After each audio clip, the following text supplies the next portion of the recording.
Jean-François Barry, un chroniqueur pas comme les autres. Salut Jean-François. Je vois ton sourire en coin.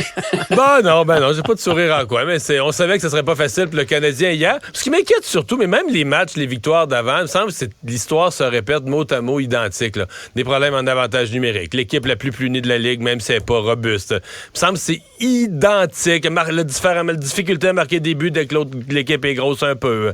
Il me semble que c'est un film qui... Et les blessures. Les blessures, ah oui. Le film rejoue au troisième match de la saison, puis le film rejoue, là. Ouais. Il y a plusieurs choses qui m'inquiètent, moi, au-delà de la défaite, là, parce qu'on s'est fait complètement dominer. Là, en première période, là, si Montembeault n'est pas spectaculaire, il n'y a même pas de match. Des buts donnés en avantage numérique. Deux dans le même avantage, c'est-tu pathétique? Pour vrai, je me suis demandé si j'avais déjà vu ça. À l'espace de 30 secondes, 2 buts sur le même avantage numérique, là, pas désavantage. Je me souviens pas d'avoir vu ça. En tout cas, ça doit faire un méchant bout. Écoute, Suzuki m'inquiète. Je trouve que c'est celui qui est le plus différent des années passées. Il a l'air à plate déjà.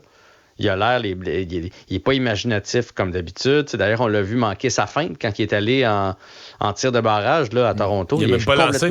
Il a complètement échappé la rondelle. Je trouve qu'il n'a pas son spark qu'il a habituellement. Il est prévisible, essaie d'alimenter Suzuki à tout bout de champ. Caulfield à tout bout de champ. Fait que Suzuki m'inquiète. Ensuite de ça, je me suis demandé hier si Mike Matheson, que j'adore, c'est vraiment un beau patineur, Mike Matheson. C'est un très bon défenseur, mais est-ce que c'est un quart arrière pour l'avantage numérique? Tu sais, ça, c'est un métier, là. C'est un don, cette vision du jeu-là. Goulet est blessé, qui était le défenseur numéro 1 en nombre de minutes. Oui, puis le Goulet, puis peut-être que c'est à long terme en plus de ça, Kaden Goulet. Ouais, c'est Elliot Freeman qui a sorti ça tantôt. Là. Il n'a pas dit saison terminée comme Dak, là, partez pas en peur comme Kirby Dak, mais il a dit à long terme. Fait que ça se pourrait qu'on ait déjà perdu Kaden Goulet, qui lui aussi a manqué plusieurs matchs l'année passée. Mais pour en revenir à Matheson, souvenez-vous de Andrei Markov.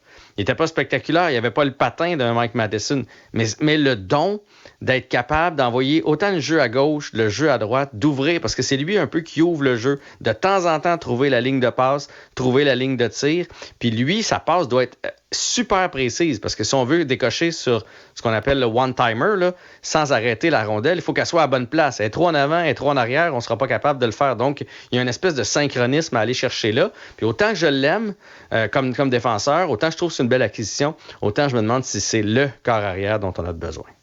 Ouais.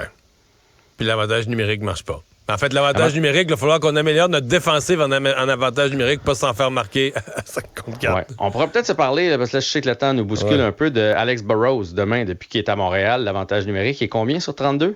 C'est le pire. Non, mais là, je t'en ai parlé l'année passée, l'année d'avant, on endure ça. Ça a l'air c'est tellement un bon gars, mais son avantage numérique marche jamais. Fait que, ouais. La petite passe en arrière, là, on commence à être tanné. Là. La rentrée de zone avec la petite passe en arrière. Là. Tout le monde la voit venir. Hey, salut, à demain. Salut.